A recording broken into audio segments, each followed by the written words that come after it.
Welcome to the Real Estate Marketing Podcast. My name is Jerome Lewis. I'm your host for today. The Real Estate Marketing Podcast is a podcast where we talk real estate, marketing, business, and leadership. We talk these things for real estate agents, real estate investors, and real estate entrepreneurs. The Real Estate Marketing Podcast is a podcast that has two purposes. Purpose number one, to educate and inform our audience and listeners.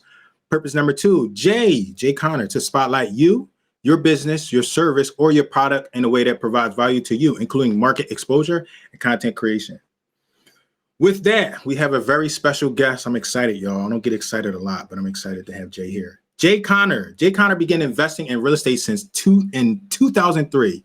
At the start of his career, he relied on his local banker, which allowed him to put together a few deals. However, this also meant coming up with large down payments, paying origination fees, and signing personal guarantees on every deal. After years of feeling owned by the bank and experiencing stress, he learned how to buy properties using creative financing, including subject to and lease options. After the market crashed in 2008, his banker cut him off, forcing Jay to abandon everything he knew about financing his deals. That's when he discovered the world of private money. Jay developed his own system for gathering millions of dollars for real estate deals. Over several years, he refined his system until it became repeatable and dependable. When he put it to the test, the first person he approached gave him $250,000 in private money. In just a few short months, Jay raised $2 million in private money, $2.1 million. Despite initially cursing his banker, Jay now thanks him. Jay's unique system allows him to enjoy seven-figure profits after each deal, while also having the freedom to work less than 10 hours per week in his real estate investing business, thanks to the power of automation. Jay, I'm excited that you're here. Welcome to the show. Oh, my lands, Jerome. I'm so excited to be here because we get to talk about my favorite subject, which is private money. Well, why is private money my favorite subject? Because private money's had more of an impact in transforming my real estate investing business than any other strategy that I have implemented since 2003. Thank you for sharing that. So, Jay, before we get into that very specific talking about private money today, I just want you to tell us in your own words how you got to where you got to. We heard a little bit about it in your bio, how the banks cut you off. Tell us in your own words what happened. Well, Carol Joy, my wife and I, we started investing in single family houses. Now, I've done other real estate deals as well. I've built a shopping center from the ground up. I've done condominium developments. But my focus since 2003 has been on single family houses, flipping, rehabbing, buying and rehabbing and flipping most of them. So I started that in 2003. Well, here's what happened, Jerome. From 2003 until January of 2009, my first 6 years in this business, all I knew to do to get my deals funded is go to the local bank, get on my hands and knees, put my hands underneath my chin, and say, please fund my deal, beg, plead, sell, persuade. My banker, always made me pull up my skirt to show my personal assets and my personal financial statement and my credit card, and he'd give me a colonoscopy and all that mess. Well, that worked okay. That worked okay the first 6 years. But then in January 2009, everything changed. I called up my banker. His name was Steve. And I had two houses, Jerome, under contract to purchase. And I was going to get my bank to fund them like they've been doing for 6 years. Well, I learned like that on the telephone that my line of credit had been closed with no notice. And I said to my banker, I said, Steve, I said, why are you telling me what is going on? Why have you shut down my line of credit? He said, Jay, don't you know there's a global financial crisis going on right now? I said, no, but you just gave me a financial crisis because I don't have a way to fund these two deals. So I hung up the phone. I sat here at my desk for a moment, Jerome, and I asked myself a very important question. I want to share that powerful question with you and your audience that I asked myself. And by the way, this question will help solve any problem that anybody's got, whether it's health, financial, career, relationships, doesn't matter. Here's the question I asked myself. I said, Jay, who do you know that can help fix your problem? And by the way, people running around saying, "Oh, every problem's an opportunity." I want to throw up. I didn't have an opportunity. I had a problem. I had a problem. I couldn't get my deals funded. I need to get that fixed. Now, that problem did turn into an opportunity. If it hadn't have been for that problem, you and I wouldn't be here visiting today. But let's face reality. I had a problem. So I asked Right. myself that question. Who do I know that can help me fix my problem? So when I asked myself that question, I immediately thought of a dear friend, Jeff Blankenship. He was living in Greensboro at the time, and he was investing in single family houses. So I called up Jeff. I told him what had just happened, getting cut off from the bank at my local bank. And he said, "Well, Jay, welcome to the club." And I said, "Well, I'm not sure this is a club I want to be a member of, but what club are you talking about?" He said, "Well, the club of getting cut off from the bank." He said, "My bank cut me off last week." Now, this was in 2009. I said, "Well, Jeff, how are you going to get your real estate deals funded?" And he said, "Well, have you heard of private money?" I said, "No. What's private money?" He said, "Well, private money is when an individual like you or me or anybody loans their money out from investment capital they have and or retirement funds that they have to fund your real estate deals." I said, "Well, I never heard of that." He said, "Have you ever heard of self-directed IRAs?" I said, "No. What's that?" He said, "Well, a self-directed IRA is a company approved by the IRS to where an individual can take recurrent retirement funds, move them over to the self-directed IRA company, which is also called a third-party custodian, and then that individual can invest or loan money out to us real estate investors with their retirement funds, and they get either tax deferred or tax-free interest." I said, "Wow, I never heard of that." So I hung up from Jeff and I studied private money. I studied private lending. I studied self directed IRAs and how they work.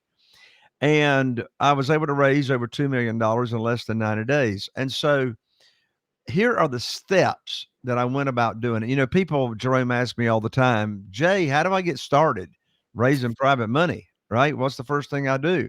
Well, the first thing you got to do is you got to own the real estate between your ears. Now, what do I Mhm. mean by that? I'm talking about the mindset, right? You got to have the right mindset. Well, what kind of mindset have you got to have?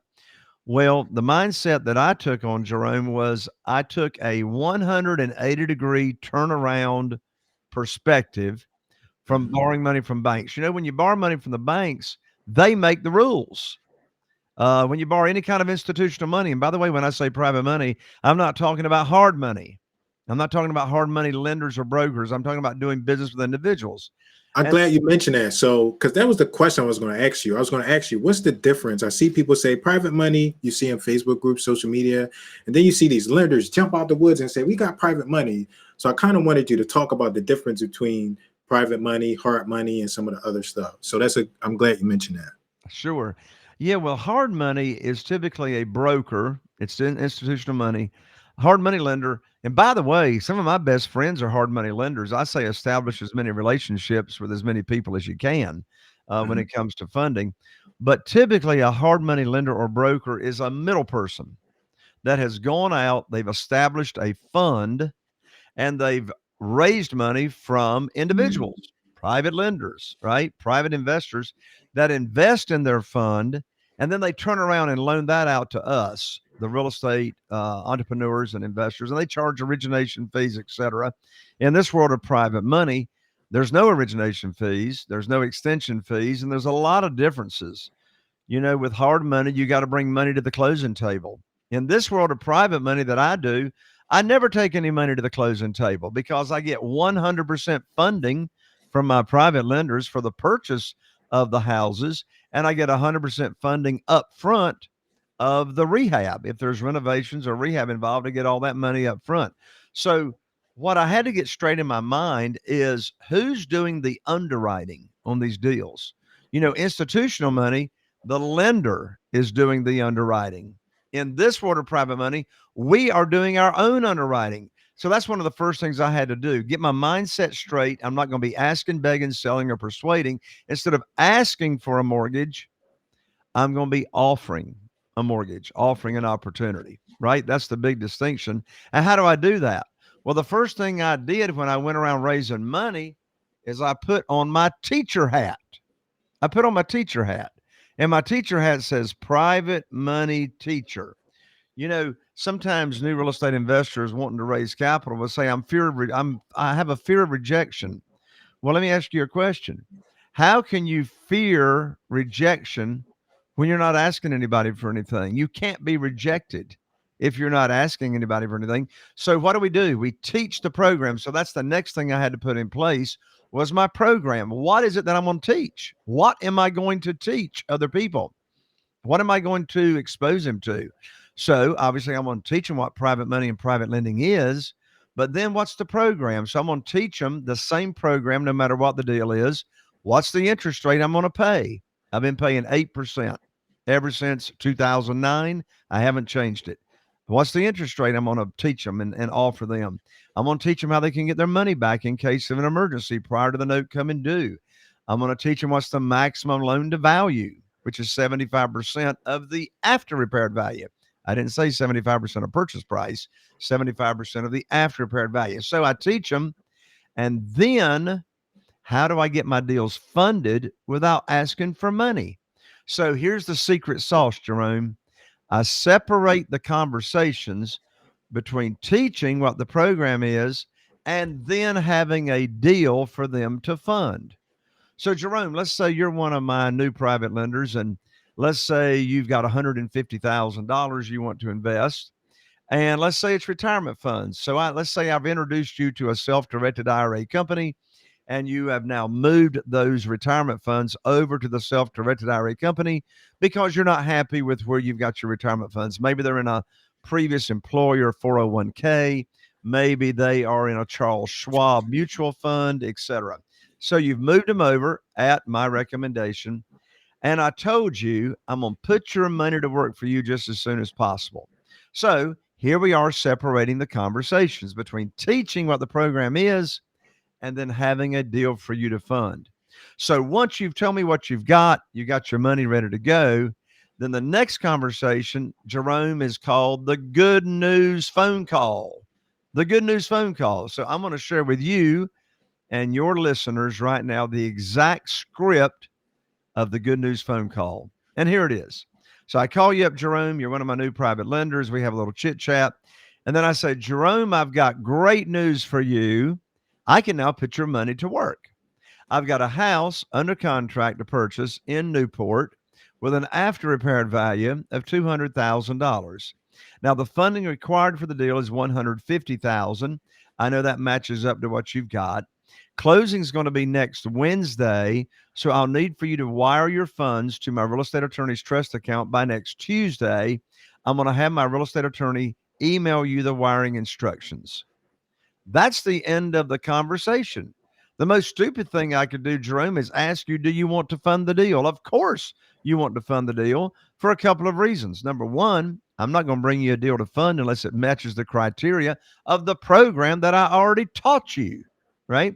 The second reason you want to fund the deal is, in this example, you've moved money over to a self-directed IRA company that I recommended, and you're not earning any money until I put your money to work based on off of the advice. So that's the secret sauce.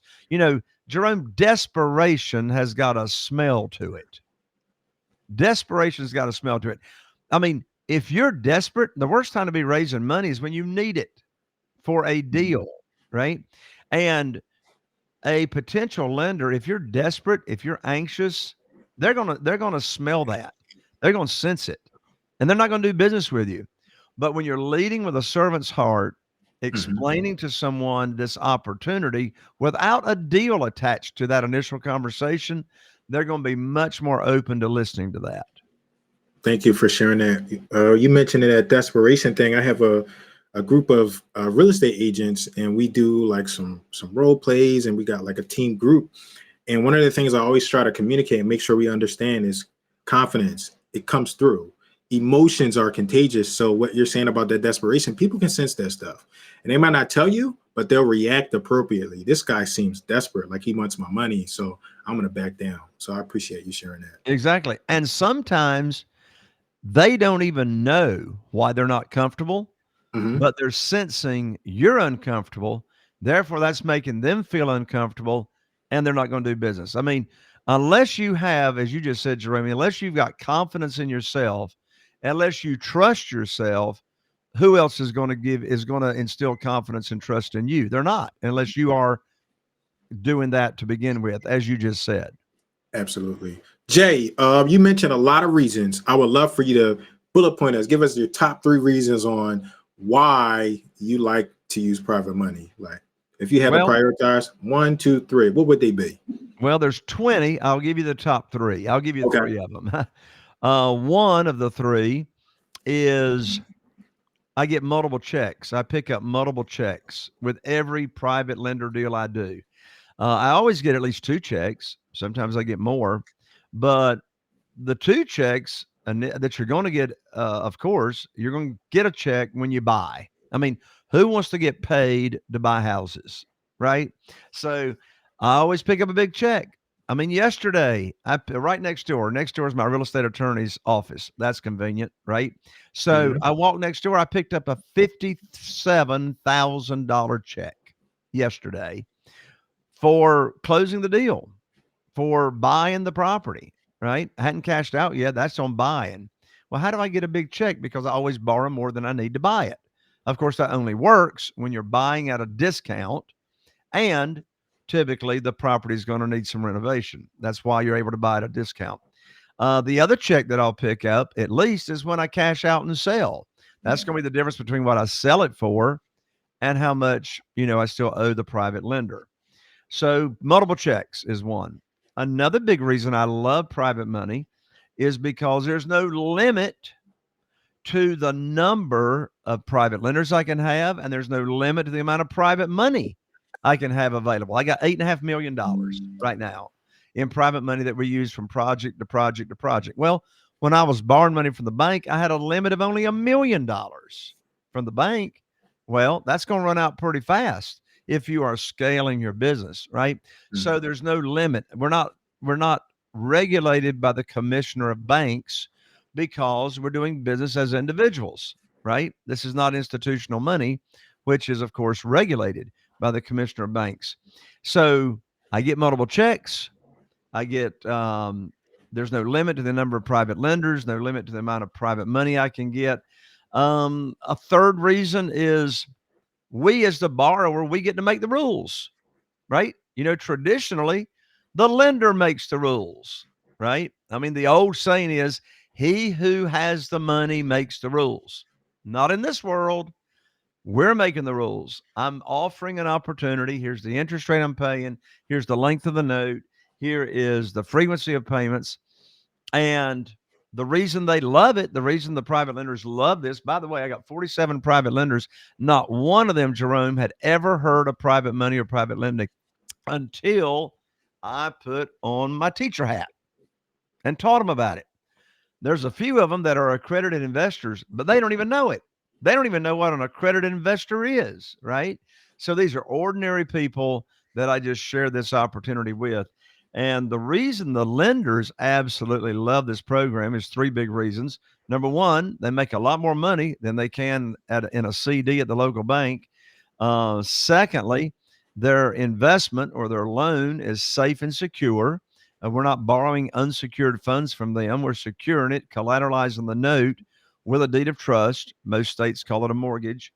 So it's safe and secure. It is safe because it's a conservative loan to value. We don't borrow more than 75% of the after repaired value. That's why we're able to bring home a big check.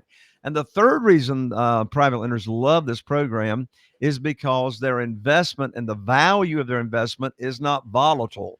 And of course, I'm contrasting this private lending program to the stock market.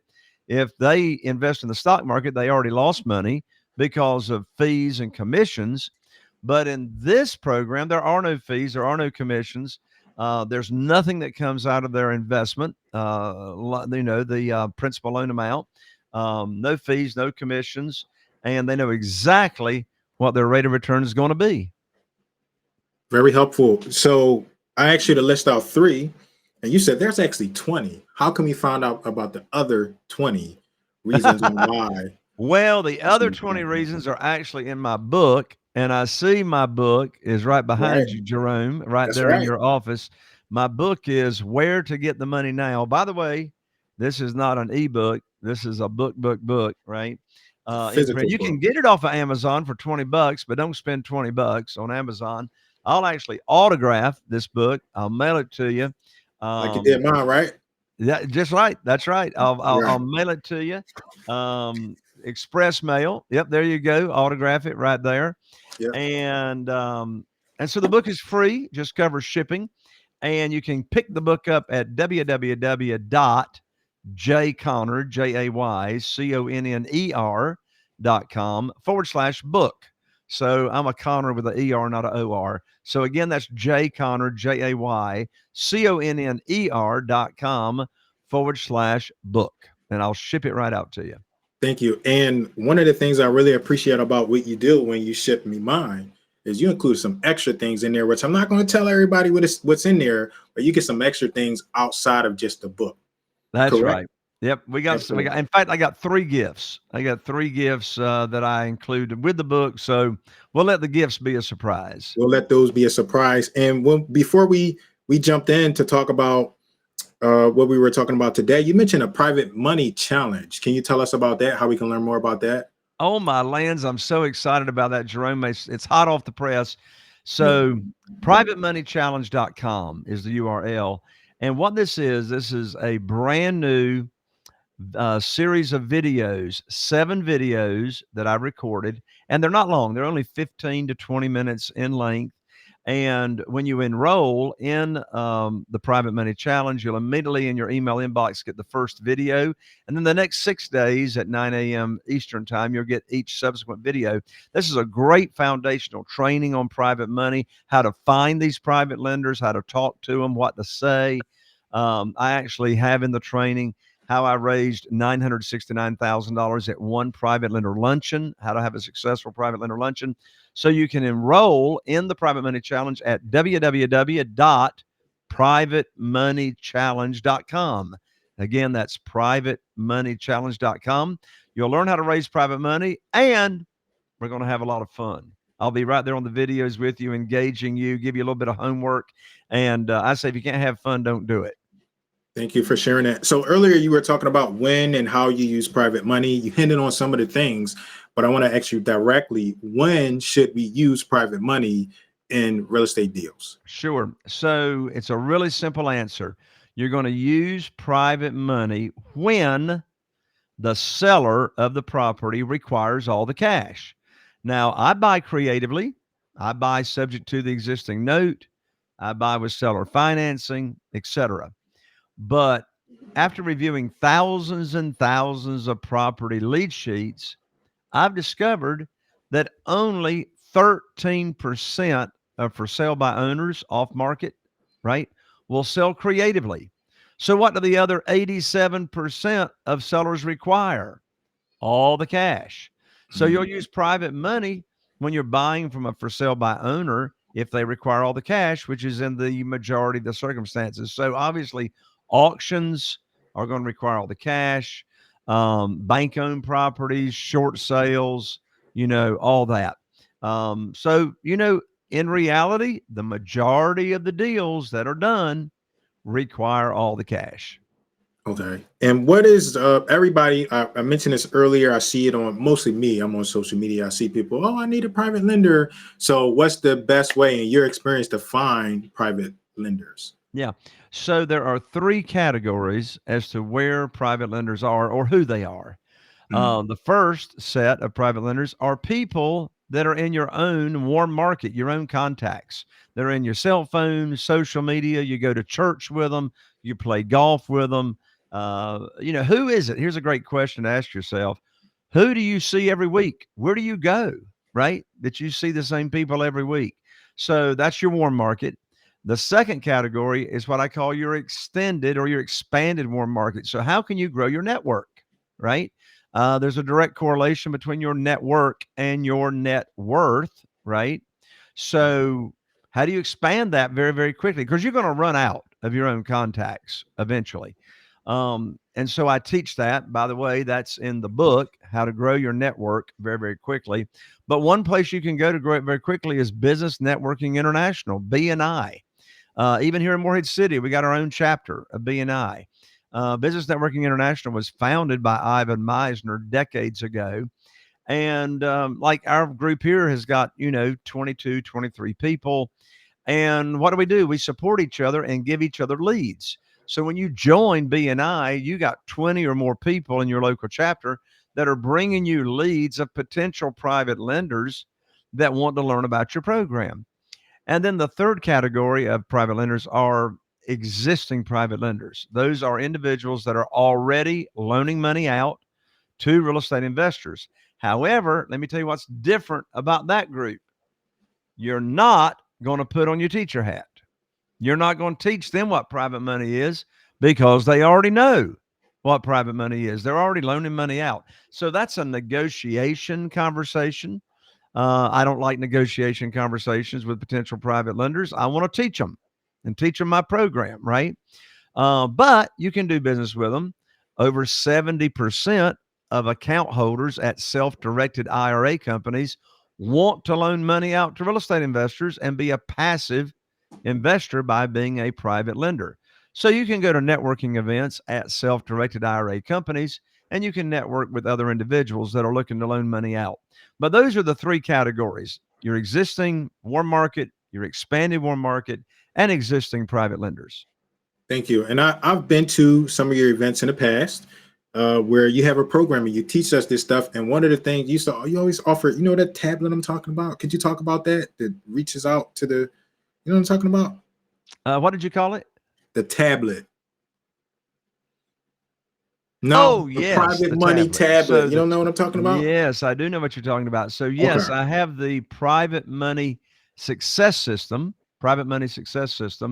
and that's a online course that we deliver on our teaching platform on Kajabi.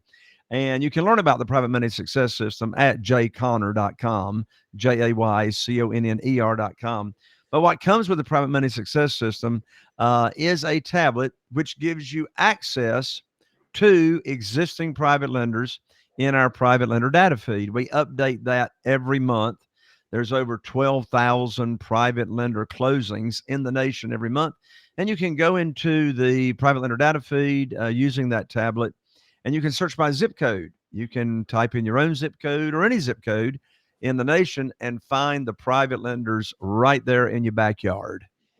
Thank you. Thank you for sharing that. So when I was reading your bio, and I also heard you mention some of it during our interview, you mentioned like subject to, we mentioned lease options. I consider those exit strategies.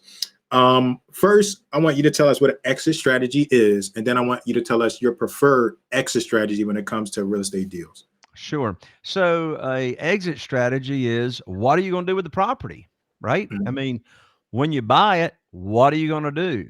Well, one of your options is you do nothing to it and you can sell it on work for equity. Well, what does work for equity? Well, work for equity is an exit strategy to where you don't touch the house. You don't even clean it, right? You don't do any renovations. You sell it as is. Now it's got to be habitable, right? It's got to be livable. All the major components have got to work. HVAC's got to work. Hot water heater's got to work. Roof can't be leaking. But selling on work for equity is a type of rent to own or selling on lease purchase. Another exit strategy is wholesaling. You don't have to stay in the deal. You don't need private money for wholesaling. You can get it under contract and you can sell that paper. You can get an assignment fee and sell it. Um, Again, you can do selling on a lease purchase. My most profitable deals ever since COVID have been renovating the property into a looks brand new, absolutely looks fantastic, smells great. And that's why I'm getting now an average of $82,000 in profit per single family house. That's where the biggest profits are: using private money, paying all cash, buying at a discount, fixing them up looking brand new, and then putting them in the multiple listing service and getting, full price, even above full price offers. Because number one, around here, there's still low inventory, not much inventory. And in addition to that, it looks fantastic, ready for Southern Living magazine pictures. Thank you. What is How much private money is available for us to use in like real estate deals? Well, more than we can use. So prior to COVID, there was $18 trillion in cash just sitting on the sidelines. This side of COVID, right? Like 4 years this side of COVID, there's $31 trillion in cash sitting on the sidelines waiting for you to put on your teacher hat and share this with people. Okay.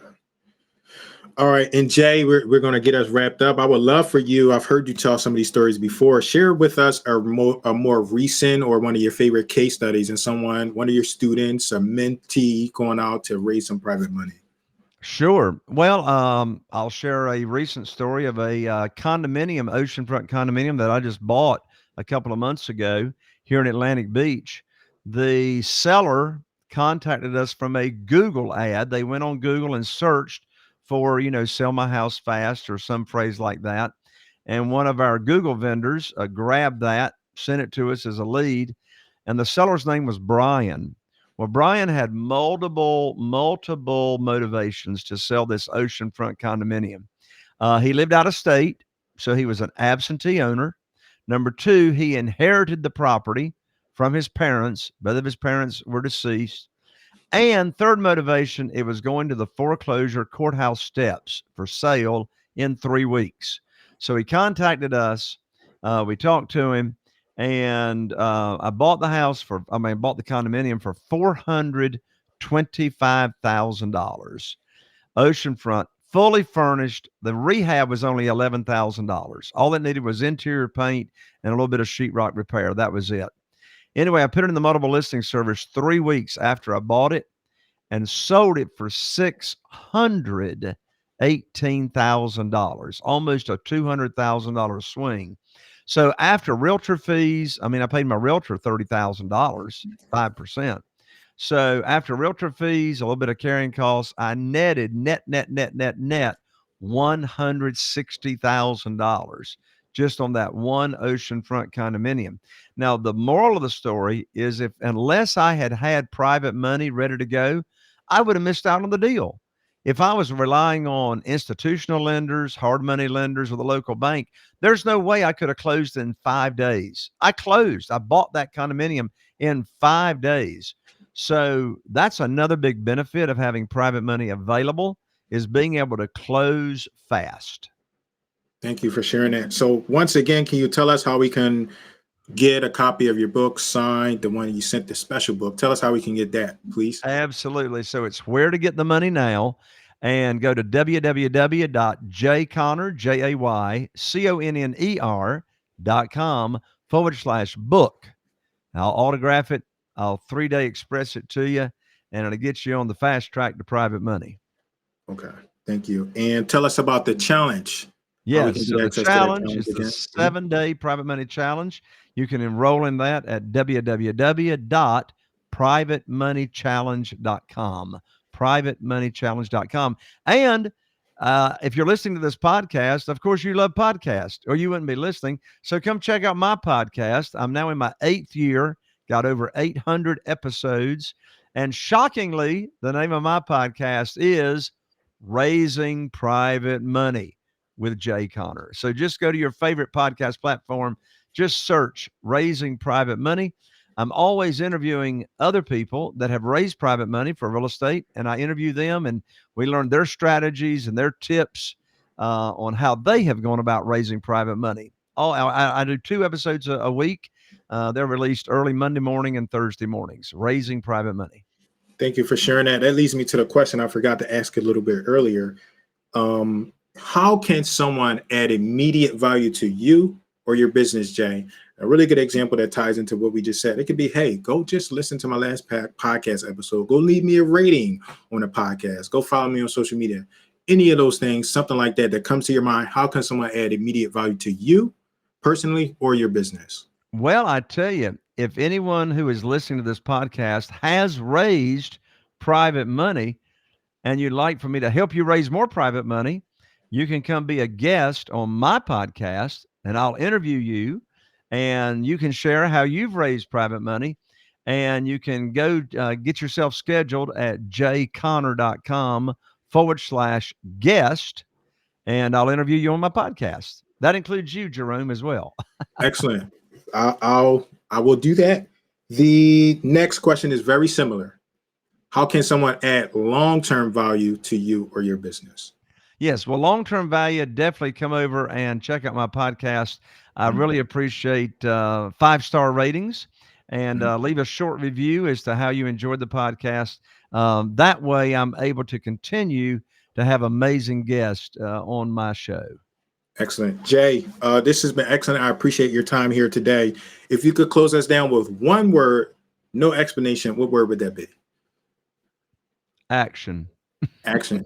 All right. Jay, this has been phenomenal. Thank you so much for your time today. We really appreciate the value you brought. Thank you, Jerome. God bless you. Likewise.